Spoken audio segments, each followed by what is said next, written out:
Hello friends, this is Sumitra and welcome to TET Manthan. तो आज के इस वीडियो में हम डिस्कस करने वाले हैं पेरेंटिंग स्टाइल का टॉपिक। बहुत ही इंपॉर्टेंट और बहुत ही इंटरेस्टिंग टॉपिक है। बिल्कुल भी ऐसा अनजाना सा नहीं लगेगा आपको, क्योंकि आप लोग देखते ही आ रहे हैं। अपने पेरेंट्स का पेरेंटिंग स्टाइल भी आपने देखा होगा। अगर आप पेरेंट हैं तो आपका खुद का भी एक पेरेंटिंग स्टाइल होगा। तो आज हम देखेंगे आप किस तरीके के पेरेंट्स हैं, या फिर आपके पेरेंट्स का पेरेंटिंग स्टाइल जो है वो किस तरीके का है। तो आपको कुछ कुछ चीज़ें बहुत सारी याद आएंगी इसको सुन करके।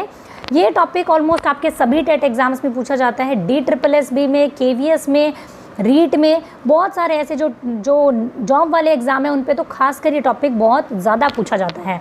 ठीक है, तो आज हम डिस्कस करेंगे पेरेंटिंग स्टाइल क्या होता है। अगर हम बात करें पेरेंटिंग स्टाइल के बारे में, तो पेरेंटिंग स्टाइल होता क्या है। Parenting style are the manner in which parents rear their childrens. ठीक है, पेरेंटिंग स्टाइल का साधारण भाषा में शब्द ये हो गया कि बच्चे की परवरिश करने का तरीका।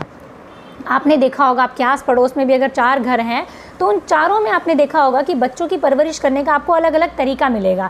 आप अपने दोस्तों के घरों में देखेंगे, उनके घर में एक अलग माहौल रहता है उनके पेरेंट्स का, और आप अपने घर में देखेंगे तो आपके पेरेंट्स का आपके साथ में एक अलग बिहेवियर रहता है। तो वो अलग अलग चीज़ें जो बच्चों के साथ में पेरेंट्स जिस तरीके से बच्चों को डील करते हैं, उनकी ग्रोथ और डेवलपमेंट में उनकी मदद करते हैं, वो होता है आपका परवरिश करने का तरीका। उसी को हम कहते हैं पेरेंटिंग स्टाइल।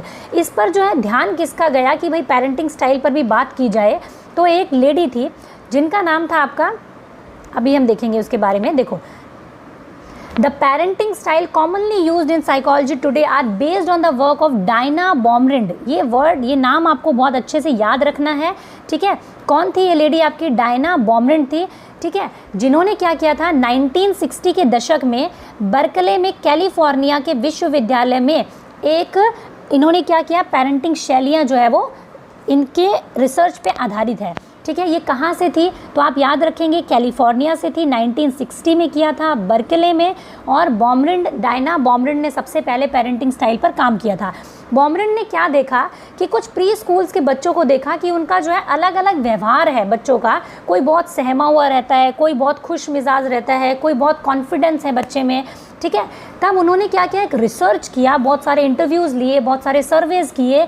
तब उन्होंने एक निष्कर्ष निकाला कि बच्चे का जो पेरेंटिंग स्टाइल है, किस तरीके से बच्चों ने उसकी मतलब माँ बाप ने बच्चों की परवरिश की है, वो उनके बिहेवियर को, उनके डेवलपमेंट को बहुत अधिक प्रभावित करता है। ठीक है, तो डायना बॉमरिंड ने फिर आपके क्या किया, इन्होंने 3 तरीके के आपके पेरेंटिंग स्टाइल बताए। और मैकोबी और मार्टिन नाम के 2 बंदे थे, उन्होंने क्या किया, इन्होंने कंट्रीब्यूट किया by refining the model in 1980s में। इन्होंने क्या किया, जो डायना ने एक थ्योरी दी पेरेंटिंग स्टाइल की, उसको थोड़ा सा रिफाइंड किया, थोड़ा सा मतलब एलिब्रेट करके 1980 में इन्होंने 2 टाइप और जोड़ दिए। तो आप देखते होंगे कहीं पे 3 टाइप बताते हैं पेरेंटिंग स्टाइल के, कहीं पे 4 बताते हैं। ठीक है, तो आज हम देखेंगे, तो आप याद रखेंगे डायना बॉमरिंड ने इस पे काम किया, मैकोबी और मार्टिन ने इसको एलैबोरेट किया और 2 स्टाइल और ऐड किए इसके अंदर में। ठीक है, याद रखना है आपको ये बेसिक इन्फॉर्मेशन जो कि पूछ ली जाती है DSSS भी जैसे एग्जाम में। तो देखो, डायना बॉमरिंड के रिसर्च बताती है कि 3 तरीके के पेरेंट्स होते हैं।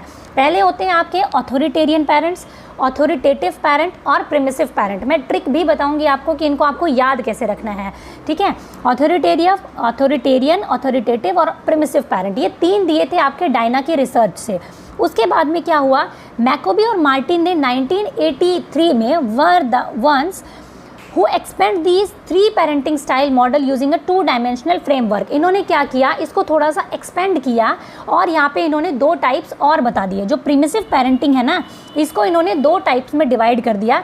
प्रिमिसिव पेरेंटिंग यानी कि इंडल्जेंट पेरेंटिंग जिसको हम कहते हैं, और दूसरा नेग्लेक्टफुल पेरेंटिंग यानी कि जो अनइन्वॉल्व्ड पेरेंटिंग रहते हैं। तो ये जो 2 टाइप और हैं, ये इन्होंने मैकोबी और मार्टिन ने इसके अंदर में ऐड किया। तो आप याद रखेंगे, अगर पूछ लिया जाए आपसे पेपर के ये टाइप्स जो है वो किसने ऐड किए थे, तो आप याद रखेंगे मैकोबी और मार्टिन ने ऐड किए थे।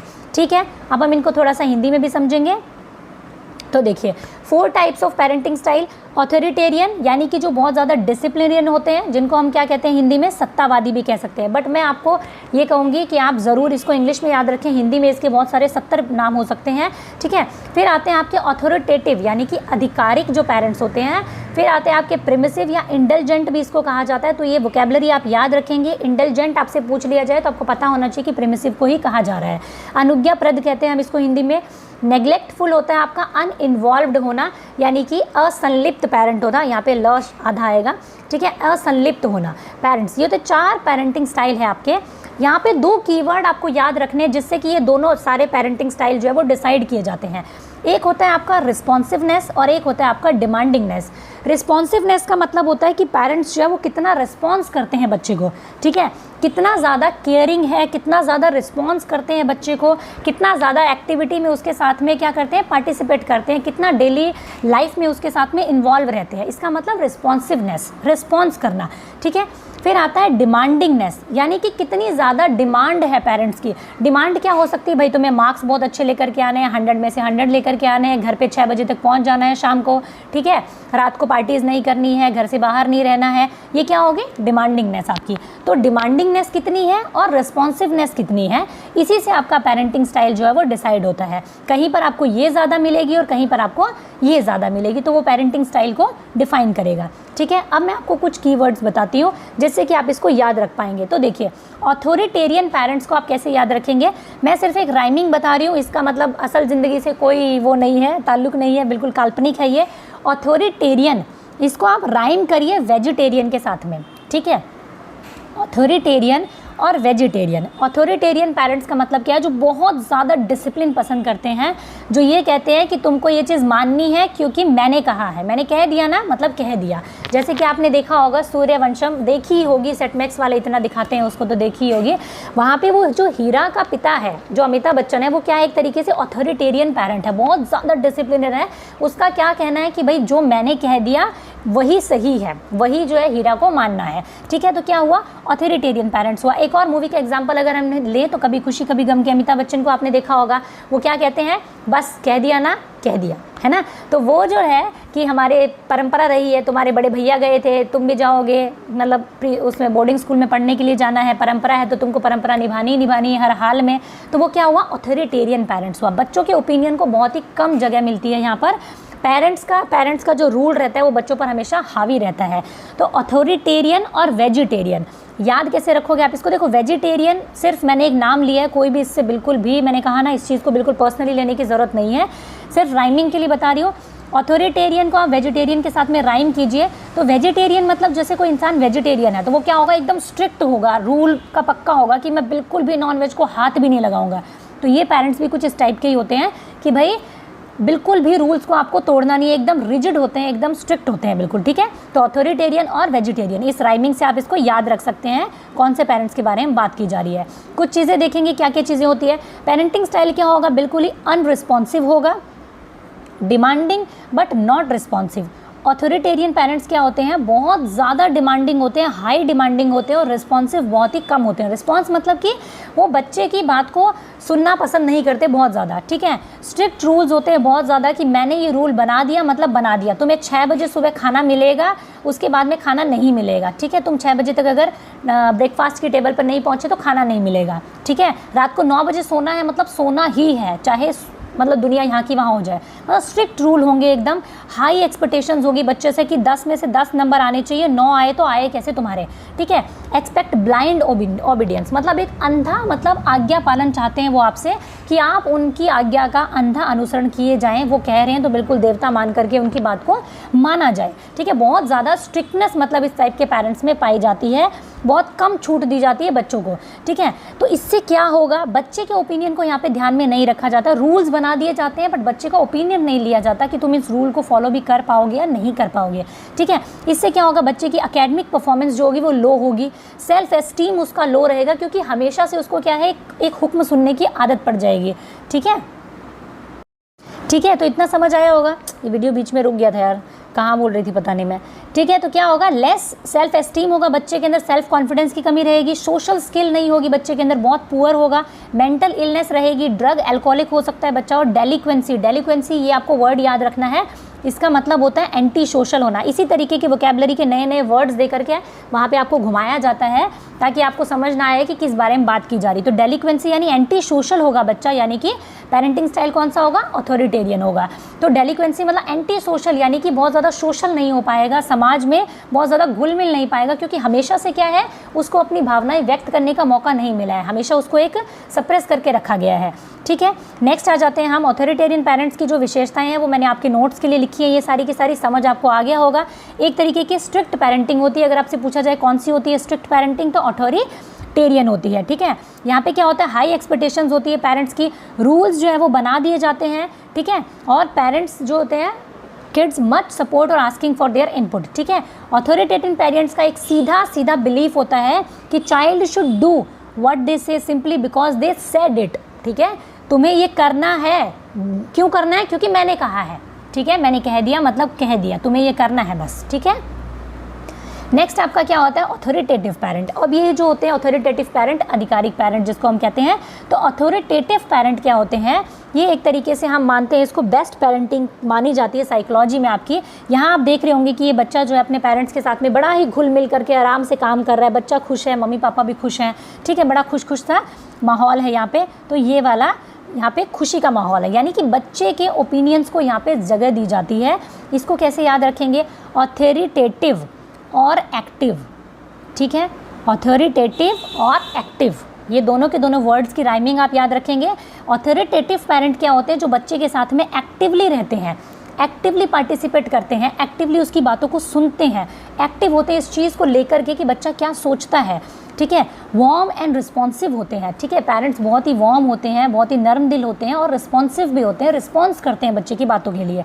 उनके रूल्स बहुत क्लियर होते हैं, लेकिन रूल्स के साथ साथ में वो बच्चे की जो भावनाएं होती हैं उनको भी ध्यान में रखते हैं रूल बनाते टाइम भी, ठीक है। हाई एक्सपेक्टेशंस तो होती हैं, लेकिन फिर भी बच्चे की भावनाओं को ध्यान में रखते हुए रखते हैं। सपोर्टिव होते हैं बहुत और इंडिपेंडेंस को वैल्यू देते हैं, बच्चे की आज़ादी को भी वैल्यू देते हैं।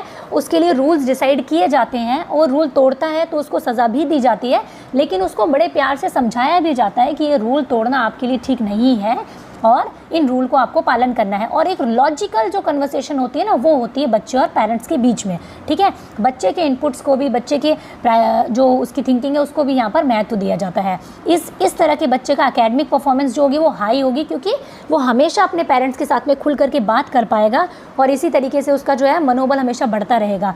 सेल्फ एस्टीम बहुत अच्छी होगी, सोशल स्किल बहुत अच्छी होगी, क्योंकि उसको हमेशा अपने विचार रखने का मौका मिला है, ठीक है। तो उसका कॉन्फिडेंस लेवल बहुत अच्छा होगा, मेंटल इलनेस नहीं होगी और डेलिक्वेंसी बहुत लोअर लेवल की होगी, यानी कि जो एंटी सोशल नहीं होगा बच्चा बिल्कुल भी, वो बहुत ही अच्छे तरीके से सोसाइटी में घुलने मिलने वाला होगा। कंपटीशन आएगा तो उसको भी बियर कर पाएगा आराम से वो, ठीक है। तो ये ऑथोरिटेटिव पेरेंटिंग के कुछ आपकी जो विशेषताएं हैं आप इनको देखेंगे और अपने नोट्स में आप लिख पाएंगे। इसमें क्या होता है, authoritative parent aim to strike a balance between being firm but also warm and supportive, ठीक है। वो क्या करते हैं, बैलेंस रखते हैं स्ट्रिक्ट होने में और सपोर्टिव होने में और नर्म होने में, ठीक है। Instead of forcing children to follow rules just because authoritative parent will discuss rules and expectations as a family. वो फैमिली की तरह रूल्स को डिस्कस करते हैं अपने बच्चे के साथ में, उस पर थोपते नहीं हैं बिल्कुल भी, ठीक है, कि भाई आपको ये फॉलो करना ही करना है हर हाल में, ठीक है। But they are still clear on who is in charge and will hold kids accountable when they don't do what's expected, ठीक है। बट वो इस चीज़ में भी क्लियर रहते हैं कि जो उनसे थोड़ी सी एक्सपेक्टेशन की जा रही है, भाई देखो पेरेंट्स अगर बिल्कुल ही खुला छोड़ देंगे बच्चे को तो बच्चे बिगड़ जाएंगे। तो यहाँ पर क्या है, एक एक्सपेक्टेशन रखी जाती है बच्चे से और उसको बताया जाता है कि भाई ये काम तुमको करना है और ये काम तुमको नहीं करना है, ठीक है। बट बच्चे की लॉजिक्स को भी सुना जाता है। The parent will use discipline in the form of coaching, guiding and utilize natural logical consequences, ठीक है। बच्चे के लिए डिसिप्लिन बनाया जाता है यहाँ पर, लेकिन एक कोचिंग की तरह, एक गाइडलाइन की तरह उसको गाइड किया जाता है, एक फैसिलिटेटर की तरह बनाया जाता है, ठीक है। और लॉजिकल कॉन्सिक्वेंसेस होते हैं पेरेंट्स और बच्चे के बीच में, ठीक है। फिर आता है आपका प्रिमिसिव पेरेंट। यहाँ पे क्या होता है, प्रिमिसिव का मतलब हर चीज़ की परमिशन रहती है, यहाँ से याद रखना, हर चीज़ की परमिशन दे देते हैं बच्चे को, ठीक है। प्रिमिसिव का मतलब यहाँ से याद रखना कीवर्ड, परमिशन दे देते हैं हर चीज़ के लिए, ठीक है। यहाँ बच्चा ये फील करता है कि अपुनिच भगवान है, ठीक है। बच्चे को लगता है अपुनिच भगवान है ना। वो देखा होगा ना हमने, वो आता था एक डायलॉग फेमस हो गया था, अपुनिच भगवान है, देखो यहाँ पापा खड़े हैं या मम्मी खड़ी है खाना लेके, बेटा खा लो बेटा खा लो। तो ये इस टाइप के पेरेंट्स होते हैं जो बच्चे की हद से ज़्यादा मानते हैं, कि उसको बिल्कुल भगवान बना कर बैठा देते हैं। देखो लटक रहा है, और ले ले ले यहाँ लटक रहा है, कोई बात नहीं बच्चा लटक जाओ, है ना। तो ये वाली पेरेंटिंग क्या होती है कि यहाँ पर क्या होता है कि पेरेंट्स बहुत ज़्यादा मतलब लीनियंट रहते हैं, बहुत ही खुली छूट दे देते हैं, वार्म भी रहते हैं, बहुत रिस्पॉन्सिव होते हैं बट नॉट डिमांडिंग। रिस्पॉन्स सब चीज़ का मिलेगा बच्चे को, जो मांगा वो ला करके दे दिया, बट डिमांड कुछ भी नहीं है। भाई तुम 10 में से 5 ले आओ, 4 ले आओ, 3 ले आओ, कोई फ़र्क नहीं पड़ता। हर चीज़ में क्या कहेंगे, अरे कोई बात नहीं, बच्चा है, बच्चों से गलतियाँ होती है। ठीक है, फ्यू और नो रूल्स, बहुत कम रूल्स होंगे, बट वो बहुत ही स्ट्रिक्ट नहीं होंगे या रूल्स होंगे ही नहीं बच्चे के लिए। इंडल्जेंट होता है बच्चा बहुत ज़्यादा, यहाँ पर लीनियंट होता है, यानी कि बहुत ज़्यादा उसको खुली छूट दी जाती है पेरेंट्स की तरफ से। बच्चे का बिहेवियर यहाँ पे हमेशा आप देखेंगे इम्पल्सिव बिहेवियर रहेगा बच्चे का, क्योंकि उसको एक बिल्कुल ही मतलब कहते हैं ना गोलू मोलू टाइप से उसको पाला गया है, तो वो कहीं पर भी ज़रा सा भी कुछ उसके खिलाफ होगा तो वो इम्पल्सिव बिहेवियर करेगा, ईगो सेंट्रिक बच्चा हो जाएगा। उसको ये लगेगा सारी दुनिया का राजा मैं ही हूँ, भाई मेरे पेरेंट्स मेरी बात मानते हैं तो सारी दुनिया मेरी बात माने, ठीक है। पुअर सोशल स्किल होगी उसकी, क्योंकि वही वो सोसाइटी के जो नॉर्म्स होंगे उनको भी फॉलो नहीं करेगा, ठीक है। प्रॉब्लमेटिक रिलेशनशिप होंगे उसके, क्योंकि रिलेशनशिप में भी एक कुछ शर्तें होती है, उसको वो बच्चा नहीं मान पाएगा, क्योंकि शर्तें उसके सामने कभी रखी ही नहीं गई है, पेरेंट्स ने कभी रूल्स रखे ही नहीं उसके सामने, कभी भी उसको ये बताया नहीं कि सोसाइटी में ये चीज़ें अच्छी है, ये आपको करनी है और ये आपको नहीं करनी है, तो एंटी सोशल रहेगा इस तरीके का बच्चा। अगर उसको गुरुकुल जैसी जगह में भेज दिया जाए तो वहाँ पे वो एडजस्ट नहीं कर पाएगा, ठीक है, क्योंकि वहाँ पे रूल्स फॉलो करने होंगे उसको। तो इस तरीके की पेरेंटिंग ये जो होती है ये भी थोड़ी सी मतलब कम अच्छी मानी जाती है। Permissive parents are warm and nurturing but tend to be relax, ठीक है, और inconsistent in the rules and discipline department, ठीक है। They usually act more like a friend than a role model, role model नहीं बनते, वो friend बने रहते हैं हमेशा। So kids tend to have a lot of freedom and are not always monitored closely, भाई वो बच्चे के ऊपर नज़र रखना ज़रूरी ही नहीं समझते, उनका बच्चा क्या कर रहा है क्या नहीं कर रहा है। कई बार तो पेरेंट्स को बिल्कुल होश नहीं होता है कि उनका बच्चा क्या कर रहा है और क्या नहीं कर रहा है। वो क्या कहते हैं, हमने भाई इंडिपेंडेंस दे रखी है बच्चे को, ठीक है, वो उसको आज़ादी है, वो जो चाहे कर सकता है, ठीक है, लेकिन इस तरह की आज़ादी कई बार हानिकारक भी हो जाती है। आते हैं एक और तरह के प्राणी जो होते हैं नेग्लेक्टफुल पेरेंट या फिर अनइन्वॉल्व्ड पेरेंट, ठीक है। पेरेंट तो ये भी होते हैं भाई, माता पिता तो माता पिता ही होते हैं, लेकिन ये बहुत ही महान किस्म के माता पिता होते हैं कि यहाँ पर देख सकते हैं आप, ना तो इस पापा को टाइम है ना इस मम्मी को टाइम है, मम्मी जी फ़ोन में देख रही हैं, पापा जी फ़ोन में बात कर रहे हैं, बच्चा बेचारा रो रहा है टेडी लेकर के कि कोई तो मुझसे भी बात करो, कोई मेरे साथ भी खेलो, 5 मिनट मेरी तरफ भी देखो, है ना। तो यहाँ क्या होता है, बच्चा बिल्कुल ही नेग्लेक्ट किया जाता है पेरेंट्स के द्वारा, चाहे आप इसको जानबूझकर कह लीजिए या अनजाने में कह लीजिए। पेरेंट्स के पास में टाइम ही नहीं होता है बच्चे को देने के लिए, ठीक है। हमेशा एक एक्सक्यूज़ रहता है पेरेंट्स के पास में कि हमारे पास में टाइम नहीं है, क्या तुम्हें दिखाई नहीं दे रहा मैं ऑफिस का काम कर रहा हूँ, क्या तुम्हें दिखाई नहीं दे रहा है कि मैं फ़ोन में देख रही हूँ, ठीक है। इस तरीके की बातें रहती है। नेग्लेक्टफुल पेरेंट्स में आपने देखा होगा कि बच्चे की तरफ ध्यान नहीं होता पेरेंट्स का, कोल्ड एंड अनरिस्पॉन्सिव होते हैं बिल्कुल ही, ठीक है। बच्चे के लिए कोई रूल्स नहीं होते, अनइन्वॉल्व्ड पेरेंट होते हैं, किसी भी एक्टिविटी में इन्वॉल्व नहीं होते हैं और इनडिफरेंट होते हैं, मतलब बच्चे से बिल्कुल ही अलग थलग रहते हैं इस तरीके के पेरेंट्स। इस तरीके के बच्चे का बहुत ही ज़्यादा इम्पल्सिव बिहेवियर रहेगा, क्योंकि वो मेंटली बहुत ही ज़्यादा अकेला महसूस करता है हमेशा। डेलिक्वेंसी होगा, यानी कि वो क्या करेगा, एंटी सोशल होगा, सोसाइटी में घुल मिल नहीं पाएगा, उसको आदत ही नहीं है कि वो 4 जनों के बीच में बैठ के बात करे, ठीक है। ड्रग्स और अल्कोहलिक हो सकता है। सुसाइड्स के जो केसेस होते हैं वो इस तरीके के केसेस में बहुत ज़्यादा पाए जाते हैं, क्योंकि बच्चा जो होता है उसके पास में कोई भी नहीं होता जिससे कि वो अपनी 2 बातें शेयर कर सके, ठीक है। तो ये नेग्लेक्टफुल पेरेंटिंग होती है। अनइन्वॉल्व्ड पेरेंट होते हैं, uninvolved parents are not able to meet their kids emotionally or physical needs, they are not expecting or involved with their children and they provide little supervision, ठीक है। तो आप याद रखेंगे कितने टाइप के पेरेंटिंग हो गई आपकी, 4 तरह की पेरेंटिंग होती है, ठीक है। फर्स्ट वाला आप याद रखेंगे ऑथोरिटेरियन पेरेंट्स, ठीक है, जो कि किस तरीके के होते हैं, सूर्यवंशम के उसकी तरह होते हैं, फादर की तरह होते हैं, ठीक है। फिर आते हैं आपके अथॉरिटेटिव पेरेंट, जो कि किस तरह, मैं एग्जांपल अगर मूवी का लूँ तो DDLJ का ले सकते हो आप, ठीक है, जो कि भाई स्ट्रिक्ट हैं, उनके घर में नियम कानून भी है, लेकिन अगर बेटी को लंदन घूमने जाना है, उसने रिक्वेस्ट किया है तो ठीक है भाई, कोई बात नहीं, आप घूमने जा सकते हो, अपने नियम कानून को ध्यान में रखते हुए आप घूमने जा सकते हो। और लास्ट में तो आपने देखा ही देखा है ना कि जा सिमरन जा, जी ले अपनी ज़िंदगी। तो अथॉरिटेटिव पेरेंट्स कुछ इस तरीके के होते हैं कि नियम कानून भी होते हैं। इंडिया में हमारे यहाँ पे बहुत सारे पेरेंट्स आपको इस तरीके के मिलेंगे कि नियम कानून भी होंगे, थोड़ी फ्रीडम देंगे, फिर थोड़ी सी लगाम खींच लेंगे, है ना। तो इस टाइप के पेरेंट्स होते हैं। फिर आते हैं आपके प्रिमिसिव पेरेंट, प्रिमिसिव यानी हर तरह की परमिशन है, मतलब अपुनिश भगवान है टाइप की फीलिंग आती है बच्चे को, ठीक है। फिर आते हैं आपके नेग्लेक्टफुल पेरेंट, जिनको बिल्कुल होश नहीं होता है कि उनका बच्चा क्या कर रहा है नहीं क्या नहीं कर रहा है, उनको अपने काम से ही फुर्सत नहीं होती है, ठीक है। तो ये 4 तरीके के पेरेंट्स होते हैं। सबसे बेस्ट माने जाते हैं आपके अथॉरिटेटिव पेरेंट्स, जो DDLJ वाले थे, ठीक है भाई। स्ट्रिक्टनेस भी होनी चाहिए, बस बच्चे के चीज़ों को ध्यान में रखते हुए होनी चाहिए, ठीक है। बच्चे की थिंकिंग को, उसकी फीलिंग्स को प्रायोरिटी देनी चाहिए। इसको मैं इस कोट के साथ में एंड करूँगी कि the greatest gifts you can give your children are the root of responsibility and the wings of independence, ठीक है।